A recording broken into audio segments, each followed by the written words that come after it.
WCB Podcast, your source for all things Chicago Blackhawks and everything hockey. With your host, Jarom and Tanner. Let's do it. Jarom and Tanner.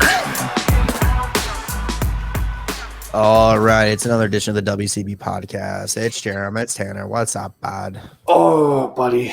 You know, it's an okay week. I mean, after what we've been going through the week before, we're trending up a little bit, getting back to where the Hawks were. A lot of ups, a lot of downs, a lot of mental walls, I guess you can say, the team had to go through. Dealing a lot of adversity. Yeah. Just got to go through that glass ceiling and just push yourself through it.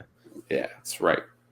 But, yeah, I mean, I guess before even really into it, I guess the general way to say about it is, like, it's growing pains that you're going to face when you have a young team, or there's a lot of adversity. I think they said that wrong. Yeah, you do. No, it's like throwing me off. And adversity. Yes, adversity. Sorry, I'm fucking exhausted right now. But anyway, they faced a lot, and you know they had to learn from it, and it's gonna make them better at the end of this rebuild. And when it's time to start competing, they're gonna look back at stuff like this, and they faced it. They know how to overcome it now, and they're gonna be better for it. And I guess that's the nicest way to look at it, or half glass full type of way to look at it. Glass half full. Yeah, that's what I said. You said half glass full. Dude, I'm so fucking tired. I don't even know what I'm saying anymore. I literally thought I said it right. It's going to be really fun. A fun episode, guys.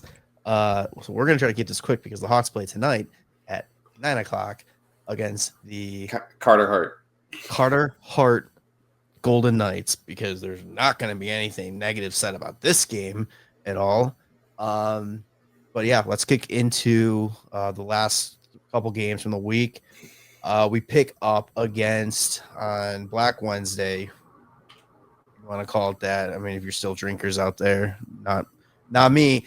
I sat on my couch eating sushi, watching Stranger Things. So I'm a big partier there. Yeah, buddy. So Minnesota came to town. This game, like I said, I wasn't watching. I kind of was following along. It got really interesting and weird in our group text when the Hawks were up 2-0. So, Tanner, I'll let you take it away. Yeah, Hawks dominated first period. I think it was Gustafson that was in that. This game should have easily been like 4-0 immediately, but you know they outshot him 20-5. Just couldn't. Gustafson. Yeah, it was Gustafson. Just couldn't find the back of the net. You know, shit happens. That's fine. It's not like anything terrible because even then in the second period they still come out firing. They end up scoring 2. What they end up scoring is 3, and then they get 1 called back for being offsides. Jason Dickinson broke it open with I think it was just like a 5-hole shot, like just poked it from the guy. I can't remember. Yeah, clear. He poked it from the guy. Goes around. He goes to front of the net, and I believe or somebody. It's just like it goes off of their guy. Yeah, it's unassisted, but it just finds him right in the slot, and he's able to like 1 knee, 1 tee, 5-hole. The Bedsy goal is filthy passing between the drop pass to Bertuzzi, finds Sam Rinzel floating in or skating into the middle, and then Rinzel feeds it back to Bedsy in the back corner. Is just disgusting. Dude, my favorite thing about that too is just Bedard immediately pointing at Rinzel. Oh, like, yeah. Dude, it was a shit, dude. Yeah, assist. And I love that. Dude, there was the next goal that was disallowed was also sick, and it's like, okay, well, whatever. And in my mind, I'm like, I hope we don't give up a last-minute goal like they have been. And they did. This is the Blackhawks you're talking about. Death, taxes, and giving up a goal with a minute left in a period. And it's so frustrating because, like, Spencer Knight has been playing incredible this whole season, but it feels like the last few games I didn't really get to watch Anaheim, but the last few games during this one and prior, the only pucks that have been finding the net, or a majority of the pucks that have been finding the net, are just shots from the point that somehow squeak through everyone, or shots from the point that get tipped pretty late in front of the net, and then those get in. Because he has not been getting beat cleanly for pretty much the whole season. It's crazy. There's only a handful of goals I know that he's been beat cleanly. One was the OT goal from Nemec. The other one was another OT goal. Kaprizov this game. And then there was that other overtime goal, which was Fraser Minton. That's really funny that they're all overtime goals. Yeah, the unfortunate thing about that first goal, with like 20 seconds left, it bounces off. I think that's Bertuzzi. Yeah. And then it looks like it bounces off Green as he's trying to clear the front. Yeah, it bounces off his stick as he's trying to clear the front. So you can totally tell he was not expecting it to. He just threw it. He threw it at the net. Yeah. And then same thing, like third period starts, they just throw it at the net from the point, and Nico Sturm ends up getting the tip. Luckily though, Hawks go back on top. Levshunov, fucking Artie, dude, after ringing the pipe hard as hell in the first period, he goes back to it, little forehand backhand, tucks it inside the post. And then I think Doc was the one that was like immediately on the puck in the net. Yeah. And it was a great play by Bedard too. Great pass. Finds him, keep feeding the kid. He's going to get it. And then he did. What a first goal for a defenseman to score. Yeah. Dude, he's hit the post probably 9 times, it feels like. Fucking Matt Boldy ties it. Whatever, who cares? Artie hits the post again after that. He could have had a hattie this game. And then there was a power play where Bedard hit the post twice. Same fucking power play. Like, not only should this game have been 4-0 in the first period, this game should have ended like 9-3 at the like, if all those, everything went according to plan. But it doesn't. Never works out that way. So why shouldn't? They get to OT, and then the fucking broadcast is just like, oh, Kirill Kaprizov hasn't had a shot the whole game. It's like, of course he hasn't. And now he's going to get one when Bedard kind of is skating up the ice, and he has his head up but not going the direction his feet are going, and he gets blindsided by Joel Eriksson-Ek. And then the puck is sitting there. Eriksson-Ek fucking touches the puck, and Ilya Mikheyev absolutely demolishes him and gets called for interference. Like, how do you touch the puck, get hit, and get called for interference? Like, I don't get that. That's 3 games in a row now with some sort of ref versus the Hawk controversy. And it's like, I hate saying that and trying to make it seem like there's this whole storyline, because I think that's loser mentality to try to blame the refs for it. But that's 3 games in a row where it has been a brutally missed call. Colorado's the only one that I don't think it affected them because of the missed call on Bertuzzi. That's a different story. Yeah, but that was taken off, which is crazy. No, I'm talking about the high stick penalty too, and Bertuzzi gets fucking smacked in the face. Like, this is another one that's like, this is deciding the game. Right. Like, you're in the last minutes or you're in overtime and you're making this shit call, and it's fucking deciding the game. Like, everybody knows that if you're on the power play in overtime, like, you're scoring. It's fucking impossible to keep that puck out. 3-on-4 is ridiculous in OT. Yeah, dude. It was just interesting. It's just like holy shit, we've been broken by refs. Like, since that Seattle game, it just seems like, I mean, they bounced back against Colorado, but it just seems like, well, yeah, they had a great game this game too. Yeah, it just seems like every time they get things going, like something like that happens, and it just takes the wind right out of them. Mm-hmm. And it's like, we talked about it with the Seattle game. It's just like, yeah, it sucks, but they got to learn. You got to just keep fucking battling through that. And it's unfortunate that one came up in overtime. Because like you said, it's almost like a cheat code for the win. Yeah. And it's frustrating. Yeah. Kaprizov ends up getting 2 shots off. One of them finds the back of the net, and they're off. oh, we won. And then even at like the post game interviews are just like, yeah, like we got lucky and stole one there. It's like, yeah, because you guys got fucking outplayed so hard. Yeah. Like I was like, this team sucks. Like Minnesota sucks. And like, funny. Granted, they have some injuries, but like that team was not good. At that point, they were up. That sends their point streak to 9 games. Yeah, that team was not fucking good. So they were on the rise, man. They don't care. That team was not good. Kaprizov, like they said, didn't get a fucking shot until overtime. Like the Hawks, that game never should have gone to OT.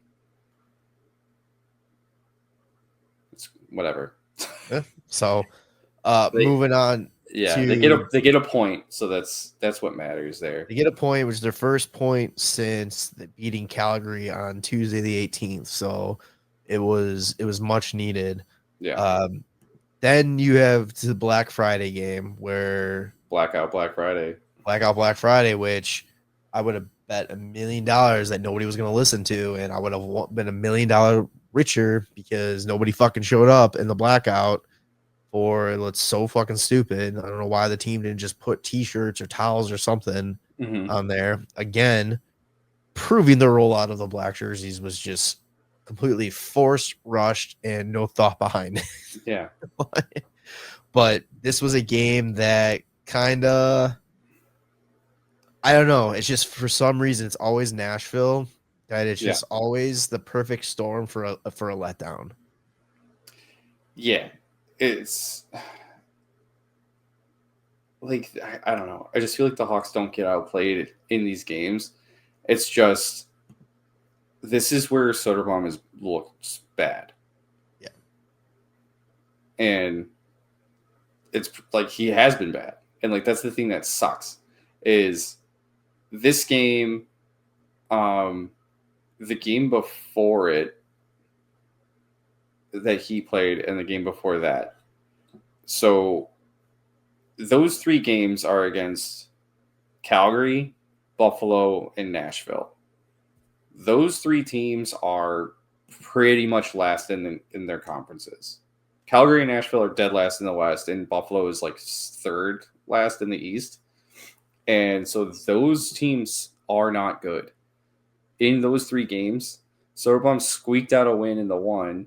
So he went 1-2, but he has an 815 save percentage and a fucking like 5 goals against average. All right. He has 5.03 goals against average against some of the worst teams in the fucking NHL. Like that's terrible. And I mean, looking at his stats, like he has an 879 save percentage and a 353 goals against average, and that's really propped up pretty highly because of the one win that he has against Detroit where he had 46 saves on 47 shots. Outside of his fucking mind, out of his fucking mind that game. Yeah, that 978 save percentage is really skewing that save percentage up a bit. Because I mean, all in all, like it doesn't look good. It doesn't look great at all. It's not solid backup material that like, hey, like you can rely on me to play like the other games, once every 3 or 4 games. It's like, not really, man. Like the Hawks score 3 goals here. If that's Spencer Knight in that, that's like a pretty much guaranteed win. Yeah, I mean, we'll talk about more about the whole like situation behind Spencer Knight in a little bit when we get a normal hot stock. But it's like I'm looking the Miles Wood goal. Yeah, he just gets beat just very cleanly, and just like there's no excuse for that. Yeah, there's a fucking highway of open space that he can see what's going on in planet, and he just. Absolutely terrible. Should see Stamkos gets one. Yeah, Stamkos is like a tip in. The Evangelista goal, he just fucking beats him 5-hole. He stick handles it like for like 3 seconds, it feels like, and then he just goes 5-hole. It's just he seems like he's just 2 steps behind the play every time. And I think that's the most frustrating. He's got no real-time reaction to it. Yeah. And it was the same thing we talked about in the Detroit game, like when Detroit got the first goal, and it was just like that whole first period, he just looked so far behind. I was like, oh fuck. Yeah, I was nervous. It's like, I don't understand. And it sucks because it's like I like Soderblom. I think when he's good, he's good. Yeah. The consistency on a scale of 1 to 10 is like a 3. The problem is it's like he's a guy that needs consistent starts to probably play the level that he's capable of playing. But the problem is when you get your opportunities and you can't perform and you don't do what you show, that's why you're only going to start once every 4 or 5 games. I mean, you look at this recent schedule, he literally in the past 2 weeks, like before the Anaheim game, you're going like Sunday to Saturday. Mm-hmm. They split 3-3 because it was Calgary, which was Soderblom, and then it was Seattle was night, Buffalo was Soderblom, Colorado was night, Minnesota was night, and then Nashville was Soderblom. So it's 3-3. Yeah, I think he's kind of losing the crease because now you're not going to have. I honestly, is Knight playing tonight? I hope so. I haven't seen anything about it, but honestly, I wouldn't be shocked if Knight plays the next 4 in a row. Yeah, I mean, that's their best chance at winning. Like Soderblom's realistically probably not going to play until Friday. I would 12th. I would really like it. It says he's likely. I would really like it if, let's Spencer Knight play and then see if Brossoit can take a game. Well, I mean, you want to talk about that now? Sure.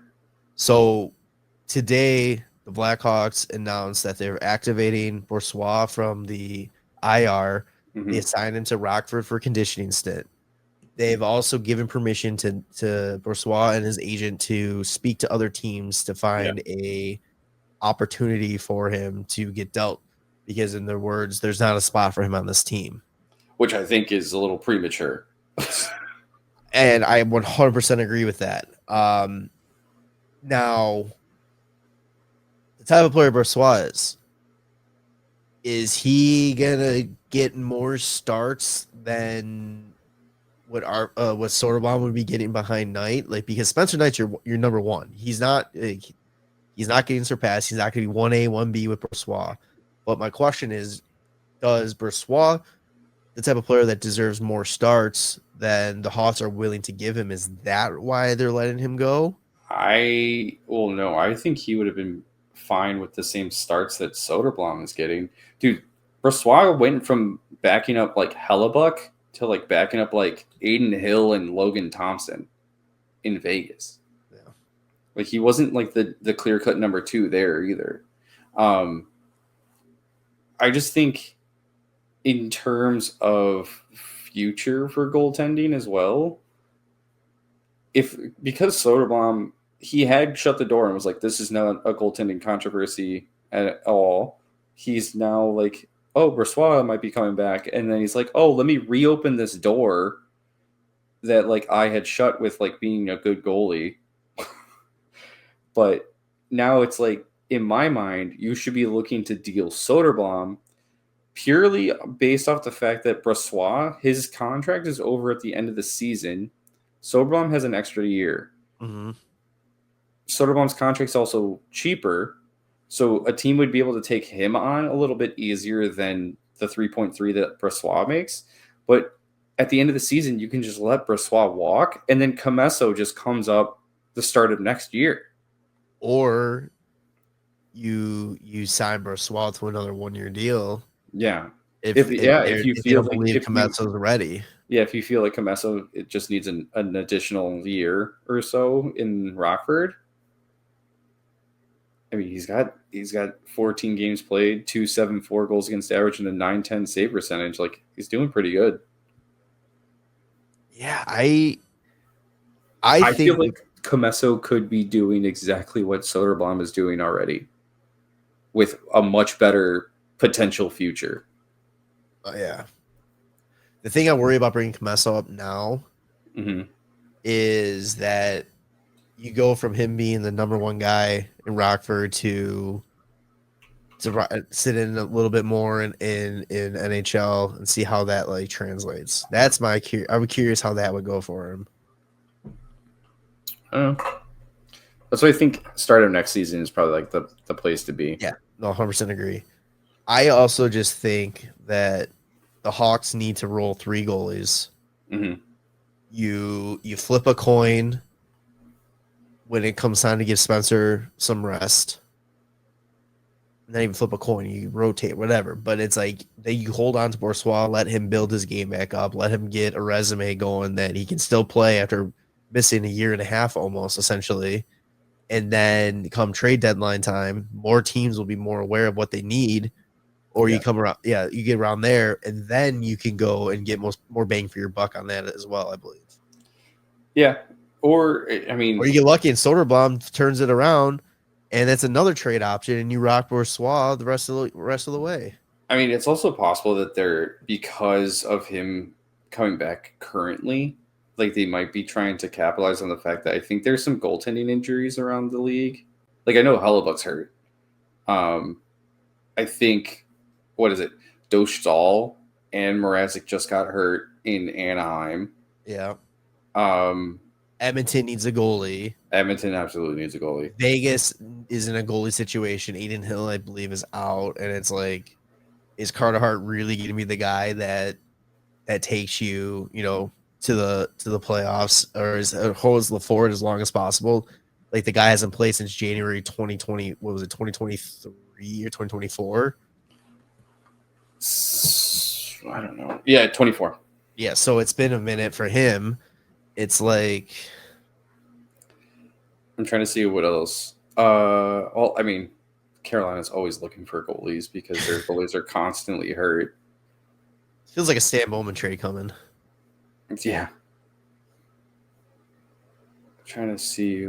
I just know, like, you might want to strike now while, like, there's more teams in need. You might get a little bit more for them. Otherwise, you could also just be doing them a solid, and you're like, hey, if you can find a place that can work you in their cap without us retaining, we'll make, like, it could be like a future consideration. So it's just like, hey, you know what, you don't, like, you have a better chance of playing on a regular basis there. Like, we'll let you go do that. Like, thanks for being a part of our team for a year and a half and playing one game or something. Katie is a good guy. Like, I mean, he's done right by a lot of players. So it's like, I definitely think that the best situation and what Brossoit wants to do, I would have a conversation though and be like, listen, you want to hang around a little bit? Do you want to give it a go here for some time? Maybe not rush. Like, we'll deal you, but help us out a little bit, and then we'll make it a lot easier. Yeah. You scratch our back, we'll scratch your back. You play a couple games, steal us a couple wins, we'll trade you for future considerations. Dude, that'd be nice. So, basic story of the game Friday. Soderblom sucks. Yeah, I mean, could have probably won. Should have probably won. Ryan Green is good. Yeah, Ryan Green's great. He got another one in this game. This one on the power play. Dude just finds the right to be at the right place at the right time. Like, we were talking about this the other day, man. Like, what? Like, pleasant surprise. Yeah, no, not even that. Just like the luck that he had that Slaggert wasn't able to go to start the season, and he just took his opportunity. Yep. And just ran with it, because there's probably 0% chance that anybody would be like, oh yeah, no, we fully expect him to still be here at this point. Yeah, because he started fourth line, moved up to third line, and then moved up to the first line when there was some injury, maybe. And then he hasn't moved off the first line since then. and he's been playing power play minutes and everything. Like, dude, and I think it might have been after the Minnesota game. It was like a post game, or it was like maybe it was after a practice before Nashville. But they were asking Blashill about Ryan Green, because I think he had like 1,000 chances in the Minnesota game or some shit like that. And he was just like, do you think that there's anything he needs to do differently, or is it just like stick with the plan? And he's just like, I think he's just a little snake bit, but like he just keeps going and working at it. It's going to end up going in for him, and he's going to have a lot of success. And then he's got 2 goals in 2 games now. Yeah, the Nets game, he gets a goal, and then we'll go Sunday to the Anaheim Ducks, and this game was, talk about ups and downs. Holy shit, roller coaster of emotions in this one. Anaheim. Dude, I didn't get a chance to watch this game. I just got the update of like goal scored by Anaheim, goal scored by Anaheim, goal scored by Anaheim. I'm like, oh god, it's another Buffalo night. Like, so listen, the Hots must listen to the podcast, because they're like, you know what? No more last minute goals in the period. We can't do that anymore. And you know how they improve on that? They let up 2 goals in the first minute of the game. Hey, it works. I did not get this game on in time to see the first 2 goals. That's how quick this happened. So funny. And my first question was, why are they starting Soderblom back-to-back games? And then so the unfortunate, that was Spencer Knight, and things slowed down a little bit, but then they go and score another goal about halfway through the first. Chris Kreider makes it 3-0, and I'm like, I'm turning it off. I gotta walk away. I can't do this again. I can't do Buffalo all over again. I'm so fucking frustrated that this team is just raveled and fell apart since the Seattle game. Like, and just they're snake bitten, they're whatever, they can't get out of their own way, they're whatever. Then I get the notification, Frank Nazar scored, but that ends up being a Bertuzzi tip. 3-1. I was like, all right, let's fucking go. Let's go. And then Ryan Green, Mr. I can't get a break to go my way, back-to-back games with a goal. Let's go. Then on the power play, Colton Dock, he gets a goal. Hey, let's go. Yeah, I'm sitting at a kid's birthday party, and I get the updates that the Hawks scored 1, scored 2, and I'm turning to my wife, and I'm just like, something's happening. What's happening there? and then just the next update, I see it's NHL. I'm like, what is it? 3-3. What's happening? The boys are back. So unfortunately, Mrazek had to leave this game for an injury. Stop us if you heard that one before. Ville Husso comes in, and poor guy makes 1 save, feels good, kicks right out, thinks it's going to get out of the zone, gets turned over right to Bedard, who just fucking undresses him in front. And, oh, man, I don't know, like, the Deeks, the jersey, and the Selly, like, it was just the hat trick of just perfection for that. Yeah. And it just, you put the stamp on the comeback. They're up 4-3 at that point. Bedsy's fired up. The United Center's back going again. And it's like, this is when you're like, okay, this is better. Like, this is a team that's kind of learning from what they just experienced the last 4 games. Mm-hmm. And not giving up. Not a lowly fucking Anaheim Ducks team. This is literally like top of the Pacific Anaheim Ducks team. Yeah. This is Joel Quenneville's Anaheim Ducks. And it was so fucking good seeing that. And then as the period goes on with like, I don't know, was it like 3 minutes left or something like that? It was like within 5 minutes left. McTavish and Bedard kind of, get at it a little bit before the face off, hacking each other, going off like that. And, just doing, no tummy sticks in this one here between those two. Some brotherly love. And Anaheim pulls the goalie. Bedard sends it in from the Hawks zone, goes in. He immediately looks at the Ducks bench and just starts fucking chirping. Yep. I fucking love it. It looks great in the black jersey.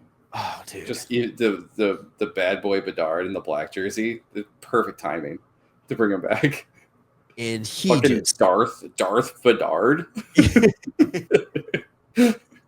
It's just the full circle of Bedard from rookie season to now, and just the growth of his game, personality, and just the confidence, and just not backing down is just fucking awesome. And I love it. And I love that he's a modest kid, but there's still that dash of ego in there. Do you remember when we were like, this kid's a robot, and now we're like, this kid fucking is a monster? Like, right? It's just like, get the fuck out of here. Like, I just fucking love that. Like, after this game, there was like a quote from the 2022 World Junior. McTavish is like, yeah, I'm gonna teach Bedard how to stand up for himself and protect himself. And then it's like all of a sudden, boom, his own tactics are being used against him in this one. And I just fucking love it. And then they get after it at the end of the game too. Like, final horn goes, they were saying something. I don't know if McTavish or one of them bumped into each other, but like there was a little McTavish went up to Bedard. And did they bump, or was it just talking shit? Yeah, like, oh, he got like in his face. And like they kind of were like jawing at each other, and then Murphy jumped on him. And he didn't back up. The ref just fucking pushes Bedard all the way to the bench, and he's like telling me to get the fuck off the ice. All right. I fucking love it. I absolutely love it. And I'm so happy that this kid is taking a stand and really showing the confidence that he's the shit. He is this guy. He is who we thought he was, you know? Oh, yeah. Dude, it's as advertised. It's better, honestly. I think it has been, this season is better than what we could have expected from him. Yeah, I agree. And I stand by my thing that he needs to give this entire team his offseason regimen, and they all need to go hard this summer with it. Just all go to North Vancouver. Yeah. So Hawks win this one 5-3. They snap a 5-game pointless streak. Yeah, 5-game skid. They had the point against Minnesota, but yeah, it was looking pretty bad. So it's like that's a big win, like you said. It's not the Ducks of the recent years. It's a playoff team, Ducks. That kicks off. They got 4 games now coming up this week. They kick it off tonight against the Vegas Golden Knights in Vegas. Then they have back-to-back games against the Kings on Thursday and Saturday, both in LA, which is very interesting. And then probably the game of the week. They couldn't schedule one against the Sharks. They're just like, California trip. We'll just do LA twice. Yeah. And then here is probably, I mean, we don't have a game of the week segment, but this is game of the week now after last Sunday. Anaheim Ducks versus the Hawks in Anaheim this time. And I just want an ISO cam on McTavish and Bedard every time they're on the ice together and just see if anything comes up from it.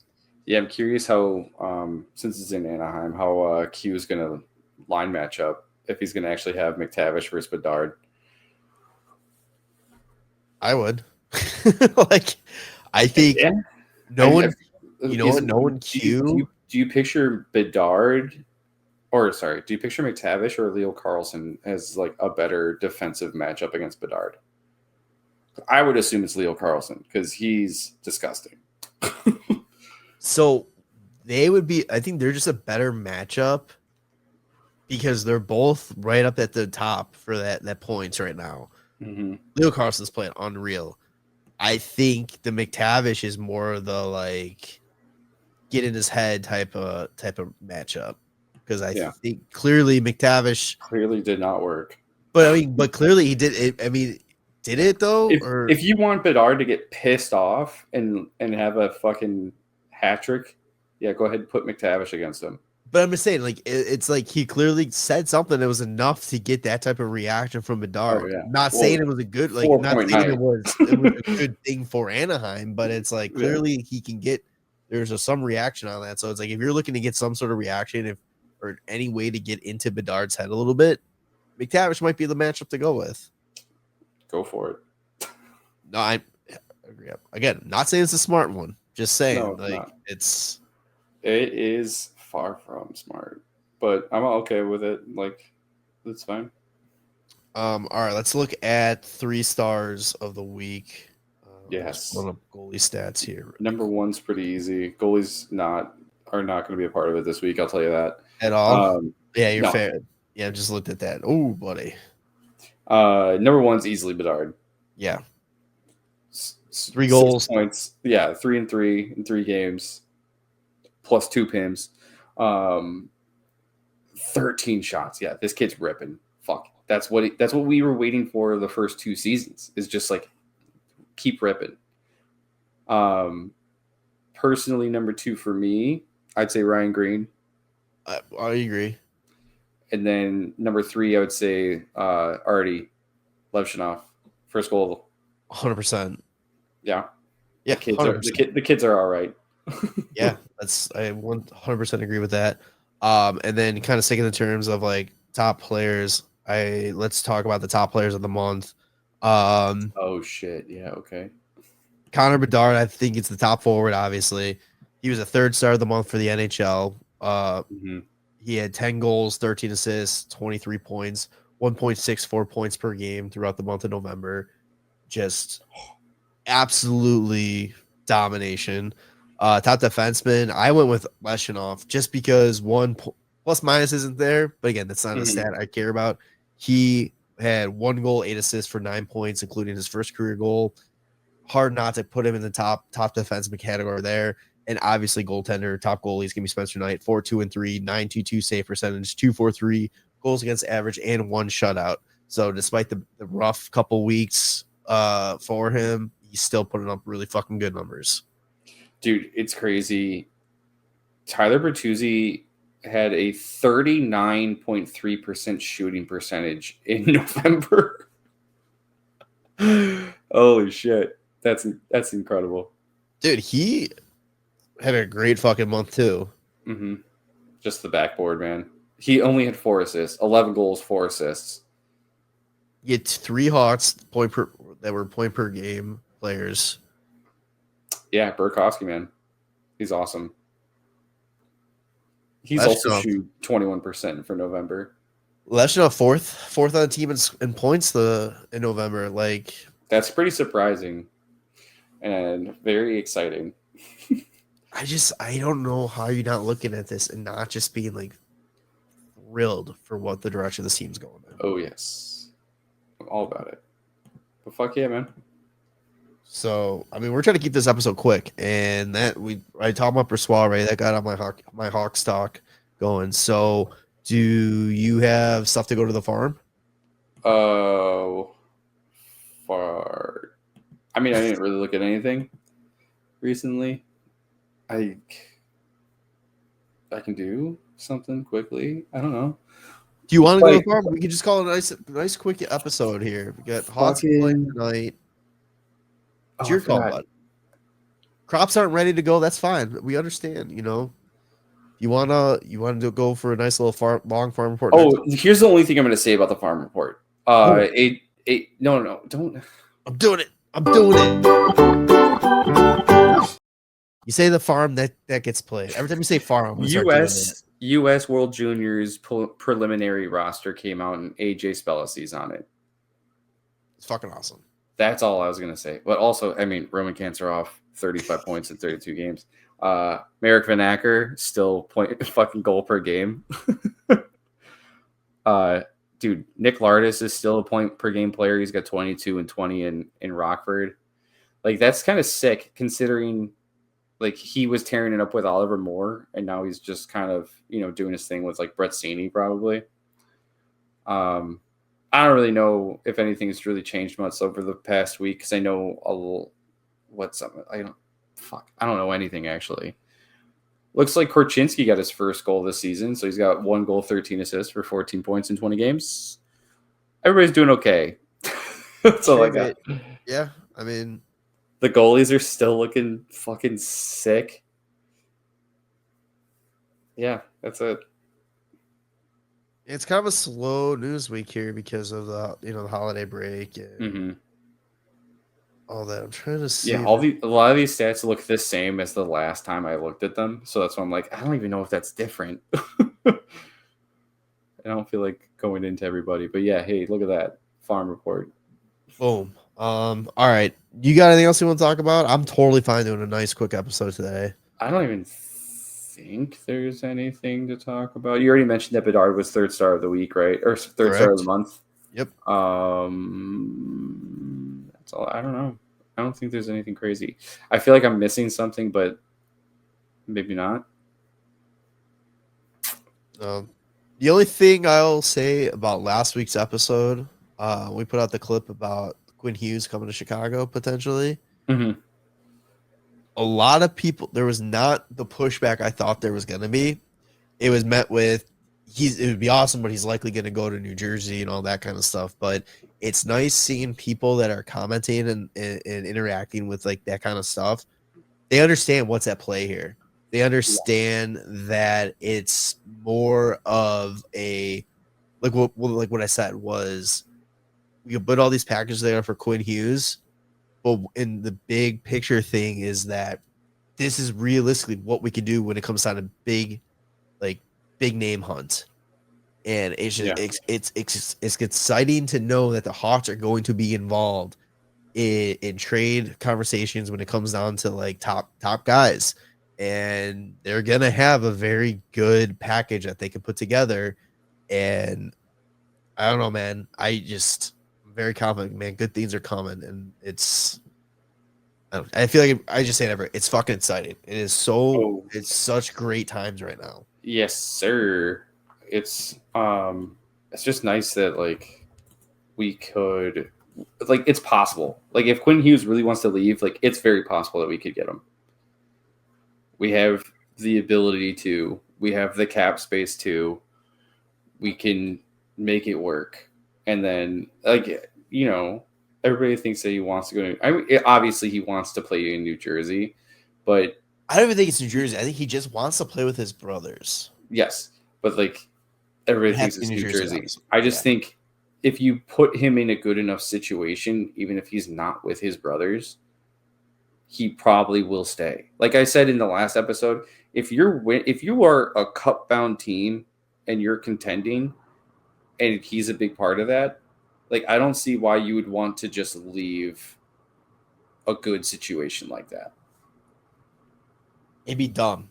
I'm sorry if you're, unless his goal might just be to play with his brothers. Yeah, they just want to fuck around. They just want to play. That's fine. And if that's his end goal, you know, good for him. More power to him and all that kind of stuff. But if you have a team like the Hawks, and I know people, this is bias and all that, but it's like what's being built in Chicago right now has the potential to be something special. It has the potential to mean Stanley Cups, plural. And playoff contention and all that kind of stuff. If that's what you're truly after, why would you turn that away just because you're not playing with your brothers? I don't know. And that's the big thing there. The Hawks have laid down such a good foundation for a contending team in the future that, like, if we don't get Quinn Hughes, like, I'm not going to be upset about it because I think we're going to be very successful anyway. If we do get Quinn Hughes, I think it's just like, it's kind of like bumping your percentage from, like, you know, making this Stanley Cup final from like 35% to like 40%. Right. Like, that's it. Like, either way, it's like tough as hell. Like, there's no guarantees, obviously.